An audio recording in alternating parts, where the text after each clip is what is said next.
You want to know what makes your favorite food taste even better? Not having it for a while. You want to know what makes the holidays so great? Only having them once a year.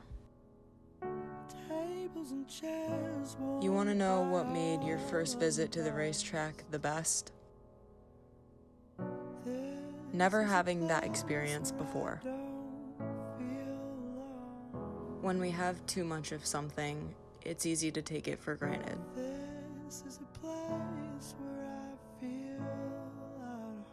This is a reminder to appreciate every track, every race, every crew member, and every win.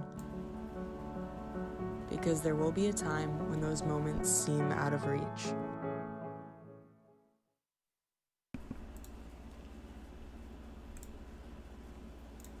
Another Thursday night here on VidaneTV. Thank you guys so much for coming out, and a very special thank you to Nicole Rose for putting together that really cool video. Really hits close to home. Lets everybody here know just how important the real racetrack is to all of our hearts and souls here. I know this guy really wants to be at the racetrack doing race car things with my race car friends, and I really want one of those Stafford Speedway pulled pork sandwiches.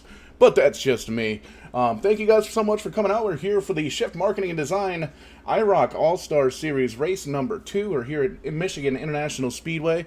As always, I'm the host and the producer, Showtime, Paul Strickland Jr. And up here in the booth, we've got Rowdy Wesley Hogue and Kyle Young up here. We're still trying to figure out which nickname we want to go with. But, Wes, we saw these guys race at Daytona last week, put on one heck of a show, running super late models on the big tracks. And they're doing a random qualifying draw, which is pretty cool, too. You see right now, the qualifying time still has 11.5 minutes on it, but they're going to essentially be jumping right on the grid with a random qualifying order here at 8:20 on the dot. Very, very rare that we get to call a race where the drivers don't qualify. They just jump in their cars and go. Basically what we're seeing from NASCAR these days, fighting back against COVID and trying to catch up back through the schedule, but that always makes it more interesting than not. You might see some comers and goers, some of the fast guys you typically see leading these events, working their way to the front. Ladies and gentlemen, thank you so much for watching. As Paul said, I am Wes Rowdy Hogue. We are here to call this 40-lap event here at the Michigan International Speedway, where these drivers can take tires, they can take fuel. There is going to be no competition caution at all this week either, whereas last week we saw that. Kyle, you ready to watch some action here at Michigan? Wes, I'm all set and ready to go. Hello to everybody watching us here on VidaneTV. Glad to be a part of your Thursday night. This should be a fun race, guys. We saw a very good race with these guys last week to kick off this IROC series at Daytona. We're basically going to be getting a very similar show here tonight. Yes, we're at Michigan International Speedway, and anybody that knows this racetrack knows that it is not a super speedway. It's a 2-mile mega speedway, but it's not an actual super speedway like Daytona or Talladega. But with these super late models, it is. This will be a drafting race. This will be a pack race. These guys won't be able to separate themselves from each other, and they're going to be able to stick together with the way that these cars draft and with the speeds that these cars get. They do go fast. They do get up to the 150s, 160s, and 170s range, but they don't get any faster than that. You're not going to be seeing 200, 210 going down into turns 1 and 3. These guys are going to stay pretty packed up together, and this should be a really fun night of IROC racing with the New England, Pennsylvania guys.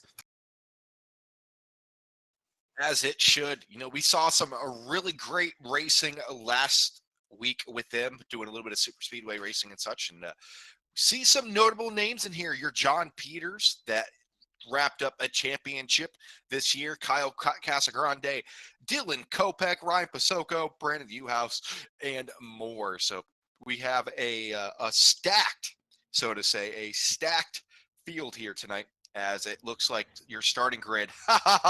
Our own Jarrett Bolliard is scheduled to start position 1.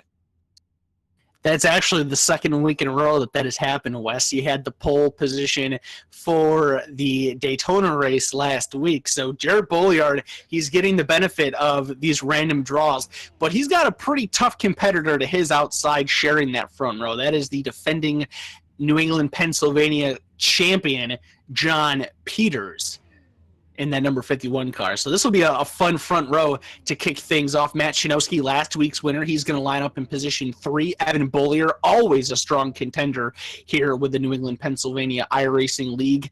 He will line up in position number 4, and then Devin Marhefka's number 22 car is going to round out your top 5 starters. Champion versus champion lining up on the front row here. A short track champion in John Peters and a super speedway champion in Jarrett Bolliard. So that's going to be something to watch as the drivers are gritting. It's starting to roll down pit road to take this long pace lap.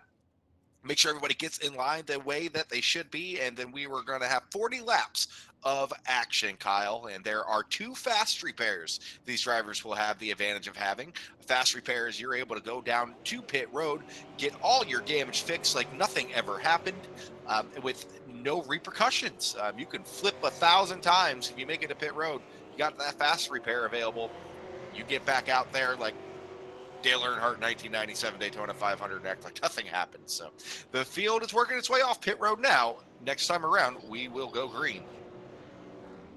Should be a very fun 40-lap contest. These guys showing us that they have the super late model drafting skills last week at Daytona to put on a good show, and our expectations are high here in the booth. I'm sure your guys' expectations out there watching on VidaneTV are high. We've got Lacey Brunel, Todd Bollier coming in and saying their early hellos. Good to see you guys in the live chat. And anybody else that's creeping there in the live chat, we know it's a shorter race, only 40 laps, but if you want a shout out, come say hi. We'll include you in the show. We're not afraid. We definitely like being able to interact with our viewers.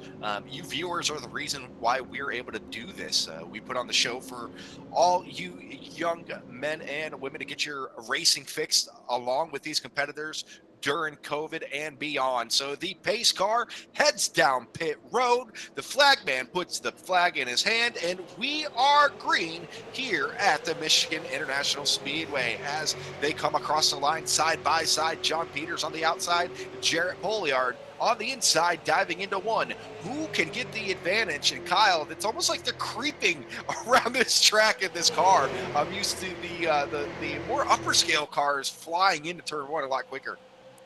Yeah, we're paying attention to the speeds here as they come down the backstretch for the first time. Jarrett Bolliard. See, Wes, you did it last week with Evan Bollier. Now I'm doing it. Paying attention to these guys' speeds. They're right around the 175 mark or so going down the back straightaway and into turn number 3. So these super late models, they have a lot of speed in them. They're nowhere near the speed that you would see in a NASCAR car, but still a lot of speed under the hood of these super late models. And the benefit of these guys is that they don't have restrictor plates or tapered spacers or any of that stuff under the hood, so they come up to speed pretty quickly. They don't have to worry about building up speed throughout their opening lap.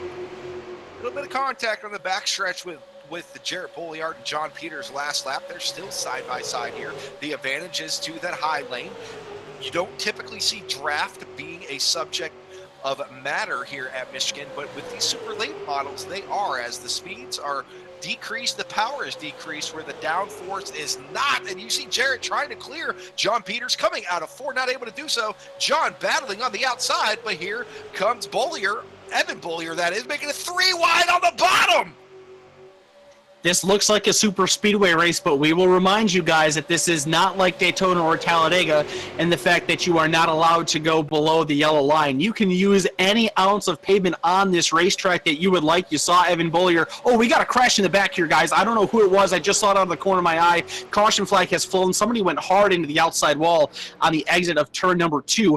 I see Brandon Marhefka is slow with damage on the apron in the number 13 car. Thomas Morris in the 58 is also involved in this. So we'll get Paul Strickland Jr. involved here for the first time tonight on the replay booth and get a clear shot as to what happened there. But caution number 1 comes out on lap number 3. A couple cars getting tangled up and crashing in turn number 2. All out a little bit, Paul. It's like a big chain reaction from a little bit of an incident in 1 and 2 in front of the cars that actually spun there. Paul, I know you're probably trying to find it. It looks like the 52 and the 3 is essentially who got together, collecting the 13, and it was just calamity back there, including Thomas Morris in the 58, who is the driver that hit that wall pretty hard. Yeah, just pulling up the Shed Life Shed Movers instant replay here. The first car I saw around was the 58, and we saw him, like you made mention there, it was kind of a chain reaction just a bit. But the action actually started up in front of him, as you made mention with all those car numbers that I was absolutely paying attention to. See if we can move on up through the field here. 3. One more time. The 3 is one of them. 3, there we go. 3 for Dale. So I think a couple other cars were involved. Yeah, from what I can see here, the initial contact happens with the 18 and the 44. Yeah, it looks... yep, 44 gets a little bit sideways, and yeah, a little bit of synchronized swimming. Yeah, easy enough for me to say. Haven't even popped any wobbly pops yet tonight. But a little bit of synchronized spinning there. Nowhere for anybody to really go down low. But luckily, it doesn't look like there was really any major damage except for maybe the 58 car of Tom Morris. He definitely got us some front-end damage as he drove away from that wreck. We'll take one more quick look at him before we wrap up this here Shed Life Shed Movers instant replay, and you can see, oh, just noses that peach-colored number 13 car, Marhefka. So big damage on the 13 car, too. They do have the quick resets, though. As you can see, fast-forwarding to live, the 58 has already taken one of those. So good to go there. Still about 35 laps to go. Probably going to restart with maybe 33 or so to go. And these guys don't have to put their cars in the shed just yet. But if they did, you can give Shed Life Shed Movers a call, because they're a professional full-service shed moving service located in Central Florida that serves the entire state of Florida. Shed Life Shed Movers has been exceeding customers' shed moving expectations with outstanding customer service for over 12 years. And Paul, just to recap, our top 5 right now. Jarrett Bolliard is your leader, starting pole with John Peters second. Devin Marhefka in the 22, he's third. And then Zany Farrell. Here comes Zany. He is sitting fourth. And then Evan Bollier, not Bolliard, but Bollier. I'm done. He's Nice and slow with me, Wes. It's the ice.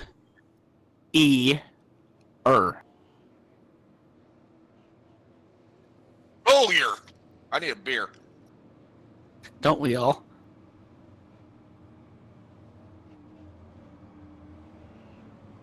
All right, so lights are off on the pace car.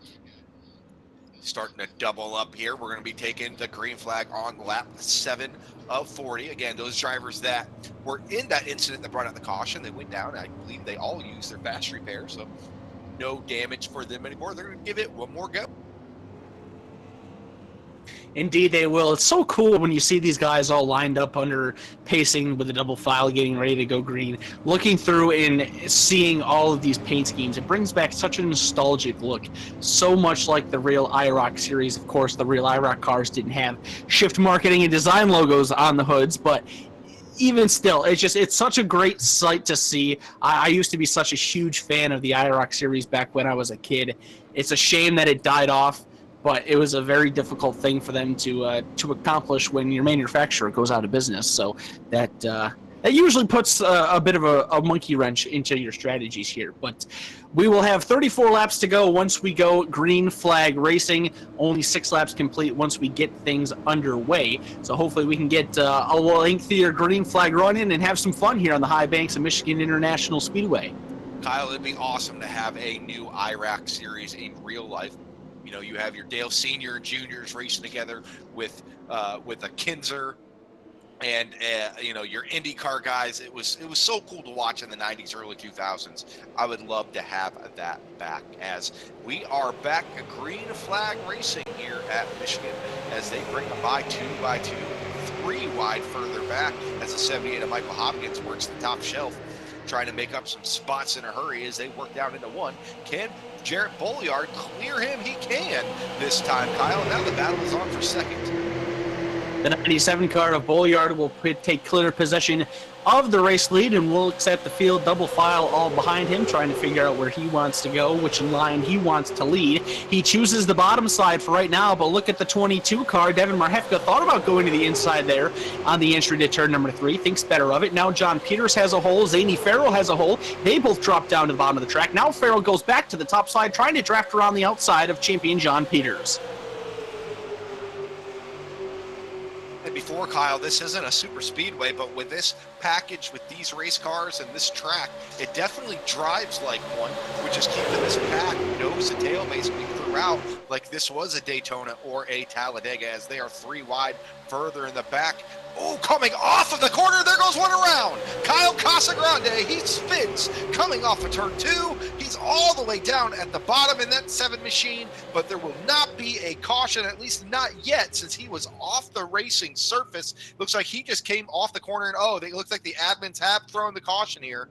For that, so the caution will come out. Watching that live there, it just looked like they were 3 wide coming off of 2. Kyle may have not have known that, as he kind of body checked the 22 and then body checked the 22 again, but he was a little too far ahead of him, and he spun off the front end of the 22, getting the number 7 of Kyle Casagrande there. Yep, taking a look at it right now, the Shed Life Shed Movers instant replay. You can see Kyle Casagrande in that forest green number 7 car on the outside line. And you can see, yeah, it just kind of comes down towards the 22. And looks like the 22 maybe tried to give him a flat little, hey, what are you doing? This is my line. But unfortunately caught the quarter panel, sent him on around. Wasn't too bad of a hit. I don't know if you would waste a reset on that, with only being about a quarter of the way done here in the 40-lap race at Michigan. But I can see the right front's a little bit caved in, so maybe get down there and get a quick repair, get back out on track. Still, all 22 drivers that have started this race are in this race still, and everybody is on the lead lap, so definitely some good news there. With this track driving like a super speedway, I would recommend using that, because as you and I both know, that downforce and that aero means so much when it comes to staying up in the pack. Yeah, it really does. The slightest little body damage, the slightest little contact to the wall, a bad bump from another driver, it really does have a massive impact on how you can draft. And we did see Kyle make pretty significant contact with that inside wall. So you never want to use your fast repairs early on in the race, but this is a pretty short race. You have 2 of them, so you might as well get one out of the way and hope that you can avoid catastrophe for the rest of the race and not have to worry about using that other one. Or if you do, that it happens early on into this race still, to where you can have an opportunity to work your way back up through the field. Off to a bit of a slow start here. We're going to complete lap number 10 under caution once they hit the stripe this time by Jarrett Bolliard and John Peters. Still out in front of this race, and it's even though the starting positions were randomly determined, it's quite ironic how the random gridder decided to do this, putting the Vidane Racing Super Speedway Series champion on the inside of the front row, the defending New England Pennsylvania League champion on the outside of the front row. So far they've been doing a very good job of keeping themselves up towards the front of the field. Looking through the top 5 here, a couple shout outs that are worthy. Zany Farrell there, that pink number 77 car, he's up 9 positions already, started in position number 12 and is currently running in 3rd. And then Anthony Aiello in the 31 car, he is up 10 positions, starting in 15th and moving up to 5th. The one driver that's actually done more than either of the 2 of them, Matt Kentfield in the 76 car. He started all the way back in 21st place, the second to last driver on the field, and he is inside the top 10, running in 7th right now. All right, so next time by, we are going back green flag racing here. And for everybody that is watching, if you're on Facebook, this is your first time watching us, go ahead and please go ahead and hit that follow button. We are back at it again, time and time again, night after night, week after week. We are here to bring you the action. YouTube, go ahead and hit that subscribe button. We have 279 subscribers. We'd love to see 300 by the end of the week. We always do little giveaways and little shows and do something fun once we hit milestones. So thank you all that watch and comment and have fun with us as we do this as well. Again, this isn't just for our own entertainment. We love entertaining you all as well as the drivers do. So Yeah, it gives all of us an opportunity to have fun. The drivers get an opportunity to showcase themselves and their talents. The leagues get some advertisement. We have fun. The viewers have fun. It's a win-win all the way. Right, that being said, be sure to check out the YouTube app on your smart TV as well, or if you've got a Fire Stick or something like that, if the TV isn't quite as new. Be sure to look us up on YouTube and check us out on the big screen, because we stream to 1080 over on YouTube. We love the Facebook streams. We're able to really communicate and be sociable, because that's what it is. It's social networking and all that good stuff. But when you got friends and family over and you want to watch some racing, be sure to look us up on VidaneTV on YouTube on your smart TV as we're coming to the green. Like when I used to have my mental breakdowns on Facebook, people would stream it and I would make money off of it. Anyways. Shockmaster. All right, we are back up front and rocking on 3 wide for third on back as Jarrett Bolliard leaves them in the dust, getting the whole shot. But look at Farrell in that 77 machine working his way as he clears Sean Peters coming out of turn 2. He may not know that he's clear yet, but no, he's working that bottom line, Kyle, because he wants the lead. He is there on the side of Jarrett Bolliard. Side by side for the top position going into turn number 3. The pretty pink race car of Zadie Farrell out to the lead. He clears in the center of 1 and 2, but now Jarrett Bolliard with a great push from John Peters on the top side is able to make an effort coming off of turn number 4. It's a dead even fight. Bolliard will lead the lap, denying Farrell of his first lead lap of tonight's 40-lap contest. He's got help behind from the lime green machine of Dylan Kopak. Dylan Kopak, the second car in line, 2 by 2 up at the front of the field. More cars seem to be on the bottom side of the racetrack, a little more tightly packed than what they're at the top, but those 2 up top, they're doing a good job of staying tough with the leaders. Lines are starting to even out now, the bottom and the top. It's really looking like your traditional super speedway, but how long will this last as the tires start to warm up and possibly you start to get a little bit more slick? It's harder to stay on the bumper of the guy in front of you, so these drivers up here trying to take advantage of this. But this is right in Jarrett Bolliard's wheelhouse, as he is the Vidane Racing Season 8 champion, which was a super speedway league. He knows how to get it done in the super speedway, going 12 races in there in that season without a win, but consistent enough to win the championship, as he now leads that top line with John Peters in tow. The top side is starting to grow in strength. Evan Bollier is behind Peters. Brendan Newhouse is there. Anthony Aiello is there. As soon as I say that, Aiello drops to the bottom to get underneath of Brendan Newhouse in the number 3 machine. He's got a great run. He gets around Newhouse. He's now next to Evan Bollier going through the tri-oval here. Bolliard is clear out in front of the field. John Peters is not. He is still side by side with Zadie Farrell. Farrell now trying to get up next to the 97 car. Kopak in the 1 machine, giving him, or the 4 machine rather, giving him a great push through the front stretch. Not quite able to get, a little bit of contact there. I think that was Anthony Aiello and Brendan Newhouse touch doors, but everybody stays straight and we continue green. Peters goes to the bottom for the race lead. In the first true challenge for the lead here at 3 and 4 on a lap of 15, can Peters clear him? They're still side by side. Jarrett's staying to his door. Right now, Peters has the advantage with Zadie Farrell in that 77 right tucked up under his bumper now. So let's see if the 56 can get to the back of Bolliard. So we have a Bollier and a Bolliard nose to tail. I'm going to let you take that one, Kyle. The top side trying to find some momentum here on the bottom. Those guys nearly touching the outside safer barrier there. They are getting oh so close to the wall. You see, it looks like there are more cars running the bottom line, but those 4 cars that are up on the top, they're doing a better job of drafting, and it could just be the way that the track is working right now. Now they're 3 wide for position number 4.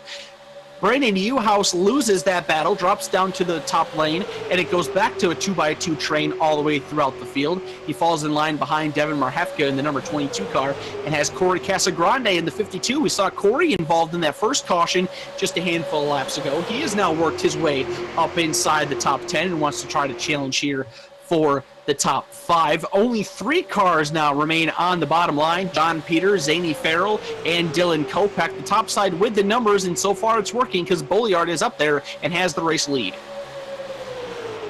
As you speak, Peters gets a big bump from Farrell in that 77 to challenge for the lead again.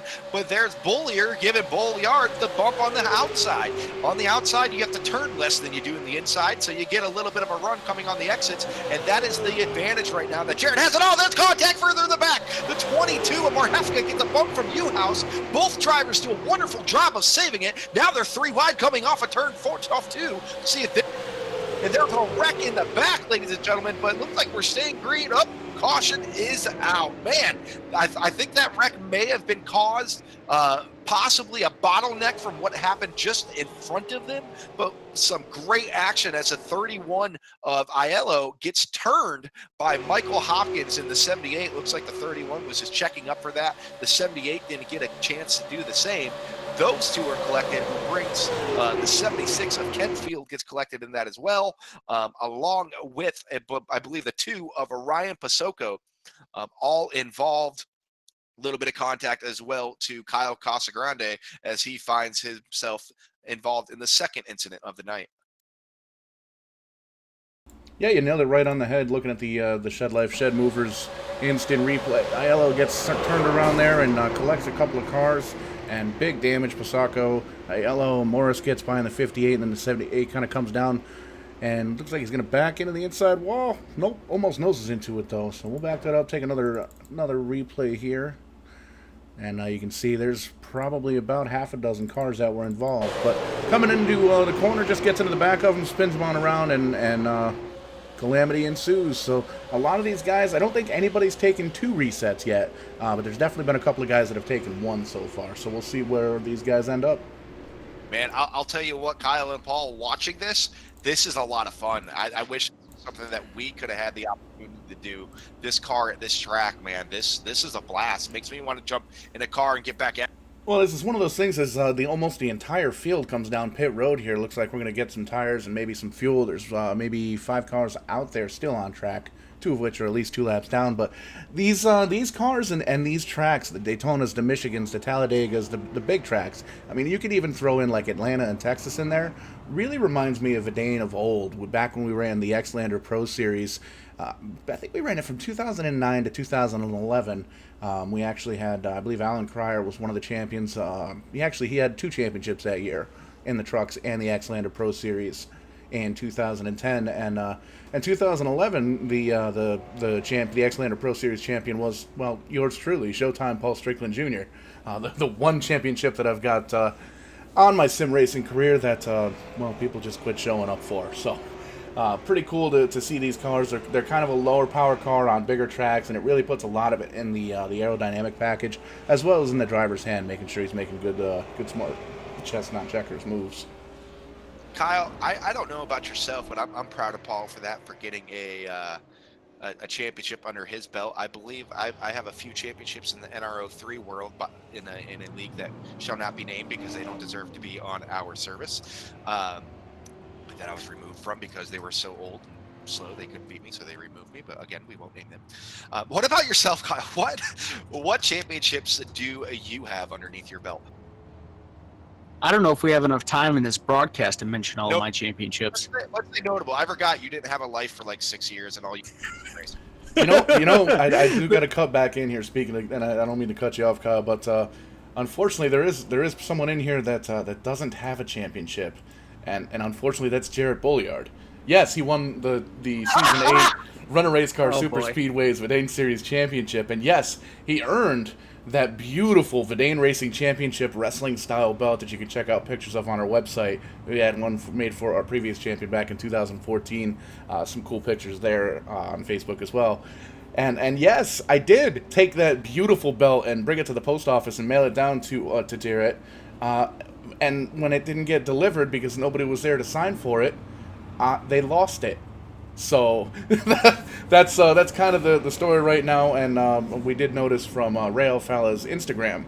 Ray Alfala is one of the fastest guys on iRacing, does a lot of the setups and things like that. He actually works for USPS, so I wonder if he really, really, really wanted the Vidane Championship that bad. It makes you think. It really does make you think. I'm in the same state as him. We might have to get a little bit of an interrogation going on with him. But no, hopefully we can get that belt to Jarrett as soon as possible, as he earned it.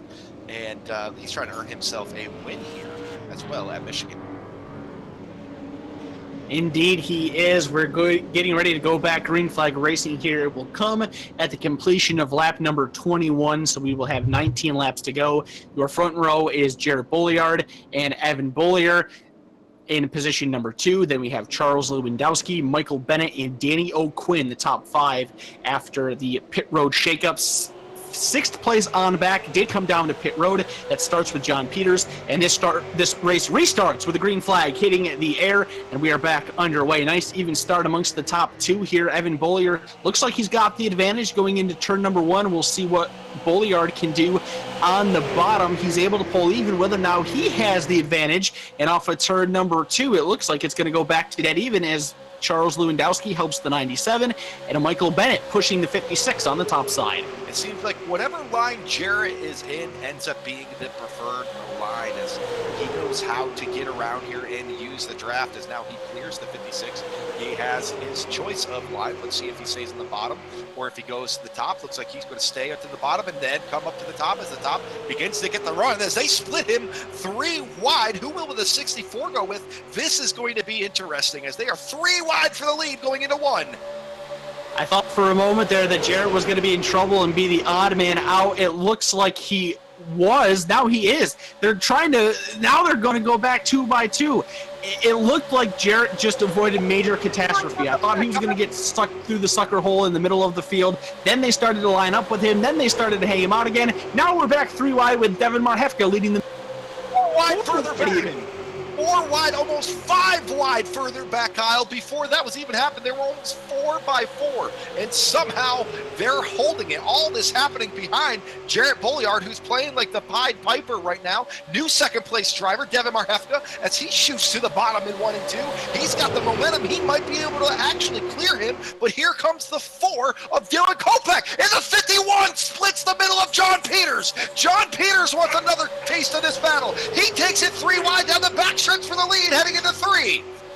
3 wide going into turn number 3. Your defending series champion John Peters rockets his way to the front of the field. Oh, Dylan Kopech gets tarred by Zany. Many cars crashing and spinning. I saw Danny O'Quinn involved. No, it wasn't Evan Bollier that's involved. Ryan Pasoko is sliding through the grass for the second time. Corey Casagrande going through the grass. Big time trouble coming off of turn number 4 and onto the front stretch. Michael Bennett is involved in his number 64 car. We mentioned Danny O'Quinn, Dylan Kopech. Obviously, he is all kinds of tore up. And that bright green number 4, he was the one originally turned. I think it came off of the front bumper of the 77 of Zany Farrell. The action was picking up big time there in that green flag run. It's a shame that it ended that way, but that kind of tends to be what happens in a super speedway race like this. 4 to almost 5 wide the lap before calamity out of turn 4. Half the field involved at the least. Not exactly sure how much the damage is. Man, some big names in that one. But again, they have resets. I don't think anybody's used 2 resets yet. But I know at least 1 is being used by half the field here. That was crazy.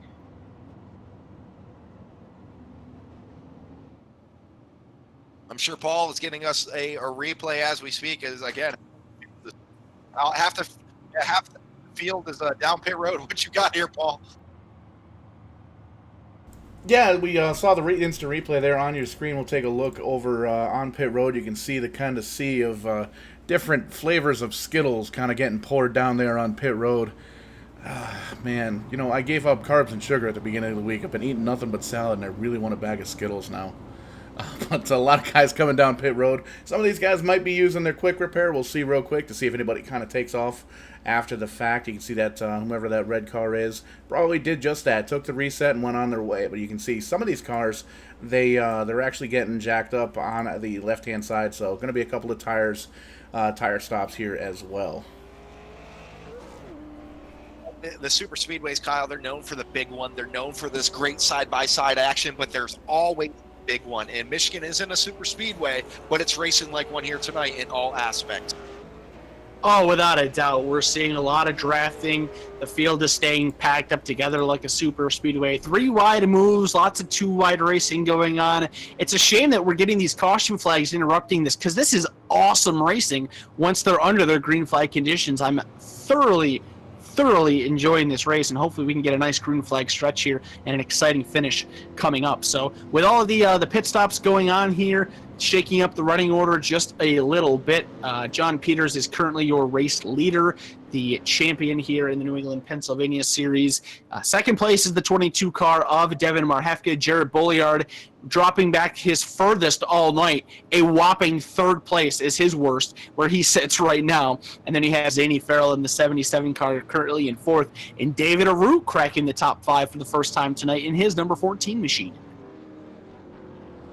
The cream seems to rise to the top in a lot of these events, and I expected nothing less from this race, where we have a field of 20 or so drivers, and I think we still have at least 22 still on the track. And this is an IROC race. This is a race of champions, where you were taking some of the best of the best of some of the leagues here in iRacing and putting them into one race, where almost anybody on this track out of those 22 cars still have a chance to win this event. So great show they are putting on here for us, and hopefully we're bringing you the action straight to your living rooms, exactly how you like it. But up front is John Peters finding his way to the point, and Jared Bolliard falling back to third, as Kyle said. But again, don't expect to see him settle for that. I'll be interested to see how well the two of those guys work with each other off of this restart. They're going to be in the same line together on the bottom. The majority of this race has been fulfilled with the 51 and the 97 battling against each other. Now this will give them a great opportunity to work with each other. So we'll see how long that lasts, and get a good idea as to what this ensuing restart is going to include. So kind of looking through the field here after that one, looks like we do finally have some cars that are off of the lead lap. We've only got 3 of them: Kyle Casagrande, Michael Bennett, and Michael Hopkins, the only 3 cars off of the lead lap. Danny O'Quinn, the last one on the lead lap, in position number 19. He was just majorly involved in that wreck, was closing in on the top 5. So unfortunate for the O2 of Danny O'Quinn, but still being on the lead lap, he'll have an opportunity to work his way back through the field. It looks like the field now going to double up here once again. We will restart this race with 12 laps of racing to go around this 2-mile Michigan International Speedway. Should be a good one. It's been great so far. Hopefully we can finish off strong and have a fantastic run. Right, so we've seen it time and time again in all different series how cautions breed cautions, but we got a race of champions literally here. So I don't expect to see that same thing, but at the same time, Kyle, I don't care how many championships you've won, you're basically on a super speedway coming down to 10 to go. You're going to make moves you weren't going to make 20 laps prior. So expect to see a little bit more calamity. Yeah, this type of racing takes a very different skill set than what most other racetracks require. Me personally, I hate hearing so many people say with super speed racings, it takes no talent, it's all about luck, it's a crap. I hate that stuff. Guys like Brad Keselowski, Jeff Gordon, the Earnhardts, Tony Stewart, they didn't win all of their super speedways because they got lucky 1,100 times in one races. It is a very, very different skill to win a super speedway style race than it is to win on a short track or a cookie cutter or a road course. And you don't win as many races as those guys did purely off of luck. There's a lot of skill involved with this, and we get to see the benefit of all that skill here, especially down towards the closing stages of this race. We're back to green flag racing. John Peters looks to have the better start over Devin Marhefka. Jared Bolliard with a great restart. He's closing up to the back bumper of John Peters, and so far those two working much, much better together than anybody on the top side. Lots and lots of space on that outside line. The bottom's going to form up and take advantage here off of 2. Caution out further in the back, Kyle. We got Dylan Kopech again in the 4 machine, caught up in another one. We know that he is not going to be happy. Looks like possibly the 44 of Scott McDonald hooked the 00 of Matt Shanowski, and they wreck hard, including the 2 and the 64 as well, going into 1. Yeah, it looked like it was right at the start. We're going to take a look at the restart here. Focus that bright green car of Dylan Kopech. Center of your screen there, and everybody's just kind of going through the gears, and then caution. Let's see what we got. I'm going to back this up just a little bit too far. Nope, there it is. The looks like a baby blue car. Can't quite see what that is. 44 and 00. 44 00 side by side, and gotta get together, send Kopech down into John Deere country. Doesn't look like he's got a bunch of damage right there, but when we got to him live, he had some. Maybe it was just me seeing things, but yeah, that's well brought out. The Shed Life Shed Movers caution. Shout out to Shed Life Shed Movers as well as AWS Roofing Services. That's AWS Roofing Services. They are the #1 roofing services in the state of Florida, ranked the #1 company several years, been in business for over 30 years. They will service all your roofing needs in the state of Florida and beyond. And we are getting into the official hurricane season, and if you're in the South and you have some roofing needs, AWS Services, you'll find them on Facebook. Shout out to Hannah Powers and Jesse Powers as well, the owner of the company. They just had a newborn baby this past week, so congratulations to them. I feel sorry for them because they're not going to sleep, but they are great business owners. So half the field here, Kyle, has gone down pit road to make some pit stops. We're dropping cars little by little, as this time around it's going to be 10 to go. But man, I'm hoping we can get some good green flag racing in here and get us a fun and solid finish. Yeah, I'm in that same boat with you, Wes. These guys have been very exciting to watch under green flag conditions, starting to get into a little bit of a yellow fever here in the middle portions of this race. We're going to have less than 10 laps to go when we do go back to green flag racing. I'm sure if you're these guys up in the front, that doesn't necessarily hurt your feelings too bad. But, of course, unless you're John Peters, you don't have the prime position like he does. So you need the opportunity to go green to battle for this race lead. So far, we're seeing a lot of good stuff out of this series. These super late models putting on very fun shows on these bigger tracks, super speedway style racing. I'll be interested to get the thoughts of these drivers once we do conclude this one. What kind of differences that they had to deal with tonight at Michigan compared to what they did last week at Daytona. Some of the similarities between the two racetracks, even though there are a lot of differences amongst these two speedways. And what kinds of things that they can learn from these races moving forward with the rest of the series. I haven't looked at a schedule yet. I don't know if this is mainly supposed to be a super speedway style series or if we're going to be going to different types of racetracks. But of course, getting the momentum built up early in the season, having an opportunity to find early success is a huge helper into staying strong throughout the entirety of the season.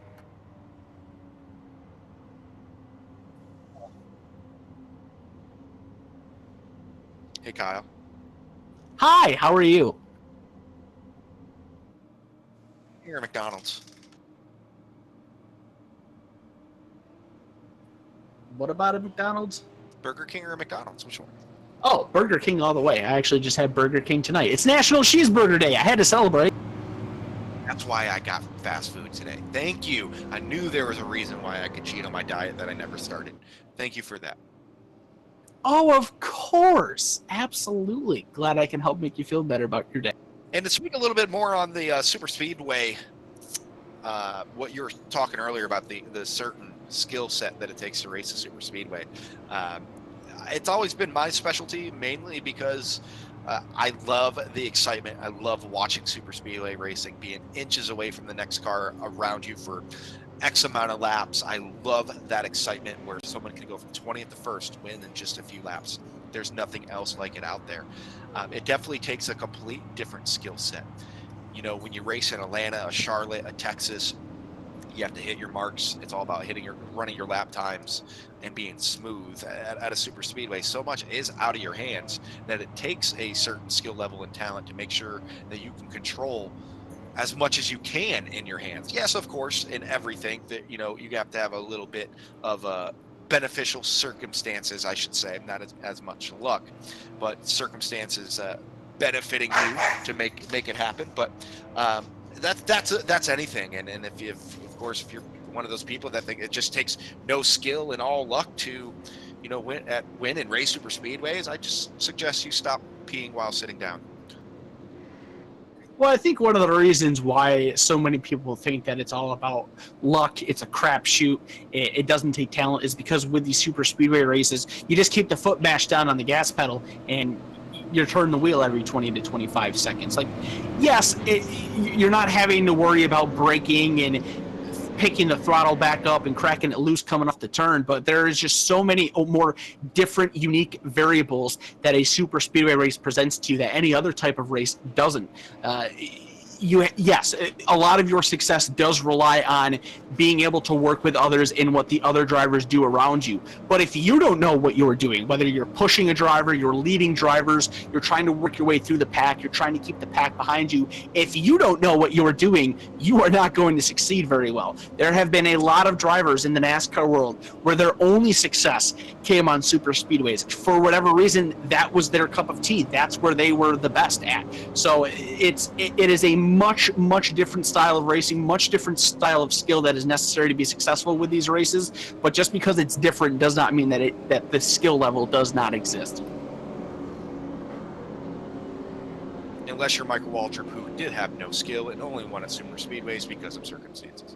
And we are about to go green flag racing here again at Michigan as we come across the line. This time it's going to be 7 to go. Hopefully we've seen the last yellow of the day as Jarrett Bolliard starts to get a little bit of the hole shot there. Let's see if he can do something on the outside. We haven't really seen the outside be able to prevail, Kyle, on these restarts. Inside always creeps back as we're seeing as John Peters and Farrell move in coming out of 2. Yeah, we've kind of seen the typical super speedway style lane momentum. The bottom side gets a great run going through the middle and the center of the turn, but then that outside line prevails coming off the top and stays pretty strong throughout most of the straightaways. So you see John Peters, he gets the advantage in the middle, and then look at Jarrett Bolliard, slowly starts to creep back up and then works his way side by side, dead even with Peters as they get to the stripe here. So it's going to come down to who's got the better push on which lane. So far, it looks like the bottom side's doing a better job. They've got their 4 cars tightly packed more than what the top side does, but we've seen it throughout the night. These guys, they kind of struggle to stay packed up like that for a while. They get packed up for a moment and then they kind of fan out again, almost kind of like an accordion. They're shrunk and then they expand again. What happened in the back, guys? The 4, the 56, 2013 and 58 running 3-4 wide at points here as the 58 of Thomas Morris gets out of that gaggle of cars. Dylan Kopech in the 4 trying to just push his way up and try to get into this lead pack as he's working around the 56 of Evan Bollier. And now up front, though, they are basically 8 cars under a blanket going into 1, 5 to go.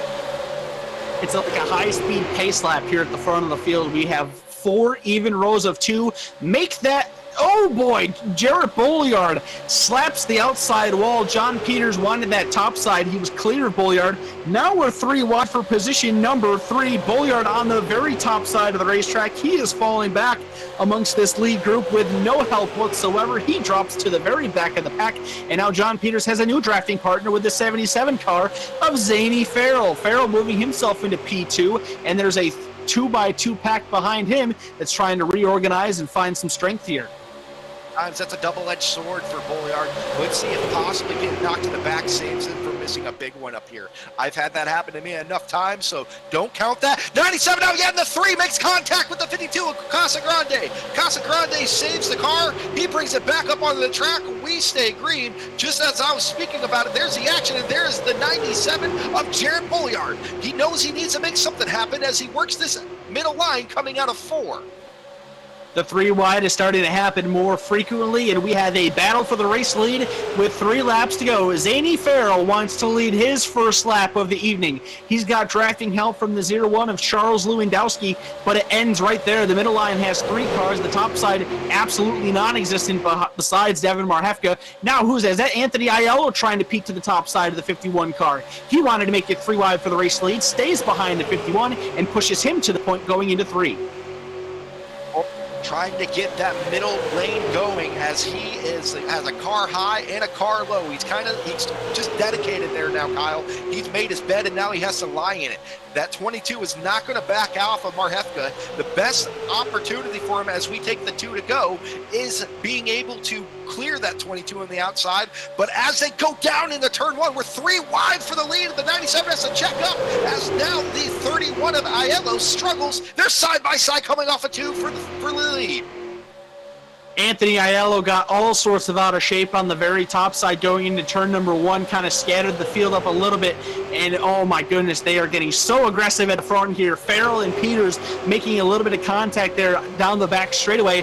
Here they come off of turn number 4 for the penultimate time. The white flag will hit the air. We will have a green flag finish. Zane Farrell looking to the bottom. He wants to win.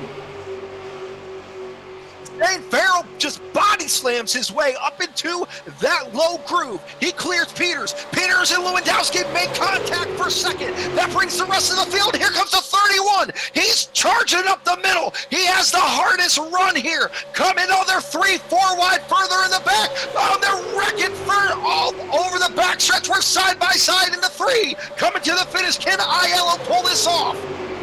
Anthony Aiello with no drafting help on the top, trying to side draft, bouncing off the door of the 77 car. Just John Peters have an opportunity to make a move. More crashing going on behind him. Coming to the line, contact. Farrell slides across the line. He's upside down, but he takes the checkered flag. Zane Farrell flips after the line. He is your winner of the second race here in the New England, Pennsylvania IROC Shift Marketing and Design All-Star Series. Lots of carnage and crashing going on behind the field. That was a wild, wild finish, but Zane Farrell comes home with the victory. Anthony Aiello comes home second. John Peters will finish in third. Danny O'Quinn with a great recovery after a mid-race crash. He finishes in fourth. And Brandon Marhefka in the 13 car will round out your top 5 finishers. Farrell led 1 lap and 1 lap only, and it was the lap that counted, and that's the only one that matters. He worked his way throughout this field, kept his car clean, and he pulls it off. As Lacey says, she is crying right now in happiness for her man, Zany Farrell, bringing home the win here at Michigan. And boy, oh boy, did he earn this one, Kyle. They definitely didn't just let him have it. That was a battle for the ages. Oh, without a doubt, Wes. Farrell was showing a lot of aggression there during that last green flag run, and he really needed to. John Peters was showing how well he was all night long. He had the beneficiary of the qualifying draw, started on the outside pole, but he never dropped outside the top 5. The entire night, that 51 car was at the front of the field. Well, actually, he did drop outside the top 5. He made a pit stop halfway through the race. But besides that, when he was under race pace, he was in the top 5 all night long. It's no surprise to see John Peters being successful with this league, and as successful as he was, he comes up short tonight. He hasn't been able to get a VidaneTV win. I know that's been bugging him. He's been trying to do that ever since we picked up the series about 4 or 5 weeks ago. Unfortunately, he comes home shy again tonight, but another great finish. We will get to talk to him. Just a wild, wild run down to the end there. There had to be 2 or 3 different crashes. I know there was an incident on the backstretch. I saw a crash going on entering turn 3, and then there was another one coming out of turn 4 before the crash that happened with the leaders coming across the line. I believe they were like 11 wide on the backstretch there, Kyle. I saw Marhefka shoot all the way almost down to the inside wall trying to make something happen. Man, oh man, that's what it's all about here. And we talk about super speedways. This is the action at super speedways that you get. And Zane Farrell did that burnout for us, parked it into victory lane. Can't wait for us to get a word with him. But until then, we are going to take just a quick break so we can catch our breaths, take a sip of our sodas, and catch up with tonight's podium finishers. You want to know what makes your favorite food taste even better? Not having it for a while. You want to know what makes the holidays so great? Only having them once a year. You want to know what made your first visit to the racetrack the best? Never having that experience before. When we have too much of something, it's easy to take it for granted.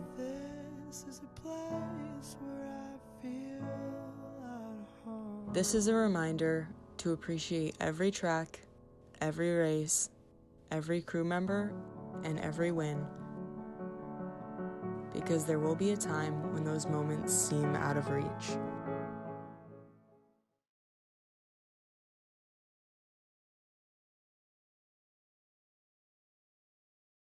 And we are back here at VidaneTV, and wasting no time, we're going to connect and collect with our top three, and we're going to start it out with Mr. Peters. John, you got a copy there, bud? Hey guys, yeah, I got you.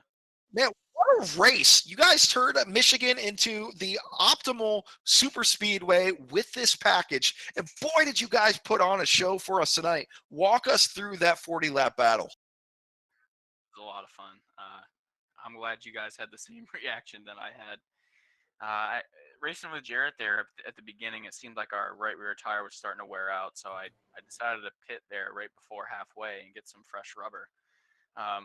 That seemed to work because we came back out from that restart halfway, and I was able to go from 7th to 1st on that first lap back, just making a move through the middle. So I figured if I could get control of the race, then it would be my best shot. I think it was. I was trying to keep Zane to the bottom of me there. It seemed like the outside was the place to be coming off the corner to get a run down the straightaway to the line. So I think I was in the right spot. Zane just got a great push there at the end, and Chalu got a little tight and pushed me up, and that was it. But man, that was a lot of fun. Man, it was fun for us to call that event. I'll tell you that.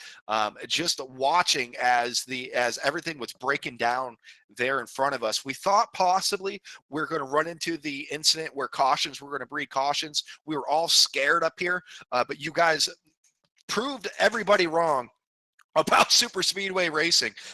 The way that you were able to run 3-4 wide all throughout the pack, you guys did a wonderful job. And John, with you being the champion that you are, you definitely put on a great show for us. And hopefully some of these drivers that are watching a little bit less experience, they've learned something from you IROC drivers, especially here tonight. Yeah, I appreciate that, guys. Thanks. It's just a lot of fun to be able to do something different that is I think it's a different type of racing. I won't say it's any less stressful because it's pretty mentally tiring, the super speedway stuff. But it's nice to have a nice change up from the typical short track stuff that we do, and just to be able to go out and hold it to the floor and see what our brains can manage to compute on these super speedways. So it's a lot of fun. Happy to be doing it. Thanks to you guys for broadcasting it and giving my parents and my cousin something to text me all about. Yeah, that's what it's all about. It's about bringing the family and the friends and the fans together, especially during times like this, where we don't get to spend the time at the racetrack. But with that being said, you got any fans, friends, family members you want to give a shout out to that may be watching? Yeah, thanks to Vidane for broadcasting the race and putting this on. Thanks Shift Marketing Design for coming on board with the IROC series. Thanks to all of my partners, Runtold North America, Digby's Variety, Turn 4 Automotive, Morong Falmouth, Libby Septic. Thanks to my parents, my cousin, about 30 minutes away here, enjoying this on his Thursday night. My girlfriend, my dog. I think that's about it. We'll be back next week for Texas. We're looking forward to that. You might be the first one to thank their dog on VidaneTV, so you're already here breaking records. Well, I need him to stay quiet behind me. He needed that tonight, so he deserves it. I go through that same thing. I feel your pain. All right, man. Congratulations on your third place finish tonight, and we'll see you at Texas. Thanks, guys. All right, and I believe Kyle has caught up with second place finisher, the pilot of the 31 machine. You there, Kyle? I sure am, Wes. Your belief is the truth. I am here with your runner-up finisher, Anthony Aiello.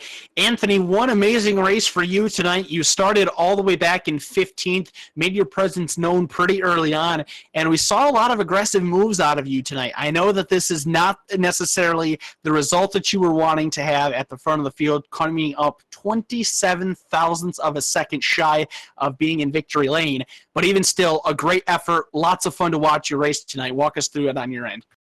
Oh yeah, it was a lot of fun tonight. I came from the back, I think twice. I got caught up in a big one, and just I don't know. I figured something out that where you can just hold it wide open if you tug the wheel just enough. It was just sticking to the bottom, and I got new tires there with about 30 or 15 to go or something like that, and I think that played a little bit of a role in it. But it was fun. I mean, Zane's my buddy in real life. We race at Jennerstown, and we've raced since pure stocks, charter cars at Motordrome and Jennerstown, and we race street stocks together, modified. So it was a lot of fun finishing 1 and 2 with him. All right, so let's break it down here. You're coming off a turn 4 on the outside line, trying to make something happen to get this win. What's going through your mind to find a possible way to nip Zane at the start-finish line to claim this win? And what do you think you needed to do different, knowing that it was just that? I think I needed a little bit more help, but what I tried doing was just creating an air bubble, and I didn't know if it would work in these super lights like it works in the cup cars on here, but it actually ended up working out a little bit, and Peters just gave Zane a little bit of a shove there, and it gave me a little bit of a shove too, and I just didn't have enough at the line there. I should have dove underneath of him, but I thought the outside was going to be the place to be, and it turned out it was just a little bit short, so that happens sometimes. So next week we get to go south. We get to go to Texas Motor Speedway, another different style of racetrack for this series. That'll be our first 1.5 miles of the season. What are your expectations for that, and how much does this success, this second place finish, transfer into confidence and boost your morale going into that event next? Oh, I think it will definitely help with the confidence, and I think that next week it will be a little bit different than this. I mean, we can hold it a little bit wide open here and almost wide open the whole time here. Texas, I'm not really sure what to think with the banking the way it is now. I think a lot of people will be hugging the bottom, and I think it will be a fight for the bottom at Texas. It usually is in real life, so I don't think that it's too crazy to expect here in the sim racing world. Anthony, before we let you go, we'll give the opportunity to thank any friends, family, sponsors, anything like that you'd like to give shout-outs before we get down to victory. I'll just give a shout out to you guys at Vidane, can't say it, Shift Marketing, for putting this together, and Corey and Zane for giving us something to do while this is going on. I mean, we all want to get back racing soon, and hopefully it'll happen all around the country. I know around us we're supposed to be getting back here in another week or two, and hopefully it'll go through and we can all get back to the track soon. I know that those sentiments are shared amongst us here in the booth, and I'm sure by everybody watching. We all agree. Thank you very much for the time, Anthony. Congratulations on your second place finish. And now I believe our good man, Wes Rowdy Hogue, has made it down with Zany Farrell, as we've been teasing all night, thanks to girlfriend Lacey. Wes, take it away with our winner. Yeah, fighting through all the streamers here in the Gatorade and the Barbie doll houses sitting on top of this beautiful purple machine. Zane, you drove your tail off tonight, keeping your nose clean for the most part. And then there at the end, you only led one lap tonight, Zane, and that was the lap that counted. Walk us through your battle. On the last lap there, I mean, I can't even remember. It was, like a blur. It was just all happened so fast. We were all on our toes tonight, and it just kind of lucked out, got to the front, and I realized we a couple guys I tested, we realized that you really want to be, I feel like you want to be second on the last lap, going into the last lap to get the run down the backstretch and try to maybe hold them off. But yeah, it was a pretty crazy finish. I'm looking at some of the pictures that I'm receiving right now too. It's kind of funny. There were couple instances there on the last lap that we thought possibly what's going to go wrong for Zane. There was an incident in the back where we thought a caution was going to come out coming to the one to go. I know that's the last thing you may have wanted to see. All calamity and carnage was happening behind you, but the top 5 or 6 just kind of broke away from it all. When you came out of turn 4 and you saw John Peters doing everything he could to get around you, and then Anthony on that outside, you had to been just clenching that wheel, hoping nobody touched you.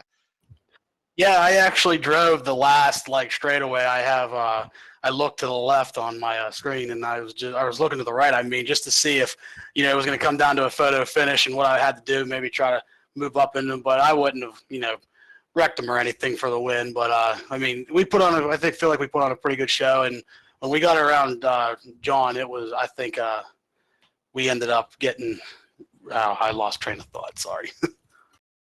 Man, you got a lot of excitement going on, man. We had your better half, so to say, in the chat saying she was crying. She was so happy to see you win here tonight, and you're definitely a fan favorite through our chats on our Facebook chats. You got a lot of fans in real life as well, of course, as on here. Now you flipped across the line for the win here today. We just got to make sure you don't do that in real life. And speaking of that, who would you like to think that might be helping you in real life, helped you here, or just some hello to the family and friends?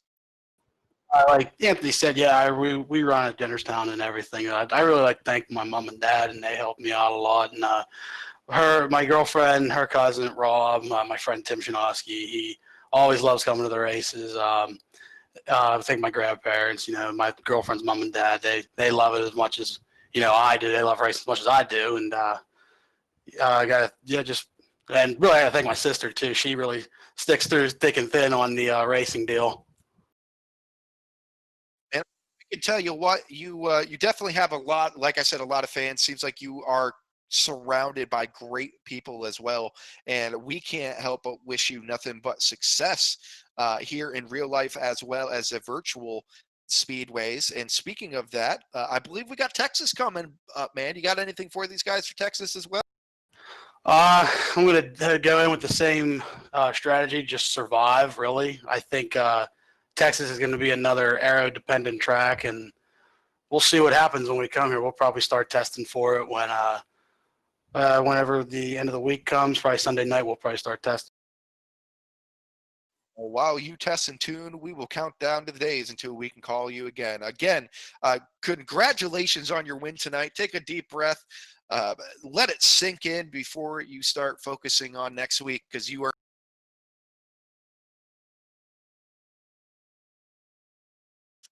All right, ladies and gentlemen, that was Zane Farrell, tonight's winner. Whew. Kyle, Paul, out of all the races that we call throughout the week, man, I feel like this Thursday Night League brings a lot of action to us. And, of course, I'm a super speedway fan, so I can't help but be a fan of what we're seeing. But, boy, did they put on a show tonight. There's just something about these New England, Pennsylvania guys that just put me in a good mood coming into it. And it just leaves me with a great feeling coming out of it. There's so much positive energy, lots of friendly competition amongst these guys, and everybody just seems to be in good spirits. And, of course, the racing has been great. We saw maybe a caution or two more than what we were hoping to see, but the racing that we did get to see tonight under green flag conditions was spectacular. For not being a legitimate super speedway, Michigan International Speedway provided a very, very exciting venue for some racing tonight with the New England, Pennsylvania Shift Marketing and Design IROC All-Star Series. I'm looking forward to next week, too. We're going to Texas Motor Speedway. It'll be a very different track than what we see in these first 2 weeks. My initial thoughts would be that we probably won't see as much of a super speedway style race that we have these last 2 weeks, but I do still feel like the draft is going to be important because, let's face it, these are super late models. We usually race these things on short tracks. They don't go to the NASCAR tracks and race unless it's a Richmond, a Martinsville, or a Bristol. So I do still think the draft is going to be important next week at Texas. John Peters made a great hint at it in his interview, talking about how the banking could kind of influence the drafting. Much different banking in 1 and 2 than what we have in 3 and 4. So that'll be a different variable that we haven't seen these next 2 weeks. So it should be fun to see what kind of a racing that we get at Texas Motor Speedway. And I wish we didn't have to wait a full week because these guys put on really good shows. I absolutely agree, but we don't have to wait until next week to call the action here at VidaneTV, as we have an action-packed schedule rolling into the next month. Paul, what do we got coming up? Well, we do have to wait at least 2 days for a little bit of excitement. We are off tomorrow night, a rare Friday night out, that we don't have anything on VidaneTV, but then that's pretty much the last break until wintertime. Sunday, what day of the week? Yeah, Sunday, May 31st, East Coast Winter League. Going to watch some SK Modifieds at Stafford Motor Speedway. Been putting on a great series there. A lot of the same names between the New England, Pennsylvania iRacing Group and the East Coast Winter League. And then Monday night, we're back at New Smyrna Speedway, I believe, for the easy enough for me to say, Florida Pro Truck Series Challenge at 8 o'clock. Tuesday night, racing with Tim's Corner Motorsports and the Legends cars. Wednesday night, the New Smyrna World E-Series at 8 o'clock. And then Thursday night, back with the New England, Pennsylvania Shift IROC Series. But wait, there's more. Boop, turn the page, because we've got so much going on in the month of June. You can see we've got the 5th and 6th of June, Super Late Models, the Tranquility Super Late Models with Tim's Corner Motorsports. Sunday night, East Coast Winter League again, and you see the rinse, lather, repeat. Sunday, Monday, Tuesday, Wednesday, Thursday, Friday, Saturday. So it's always good to be working 7 full days a week here at VidaneTV, but looking forward to a night off tomorrow night. So check us out on Facebook, check us out on YouTube, do all the normal social media stuff. Like, share, subscribe, let your friends know you just watched some NASCAR related racing here on VidaneTV.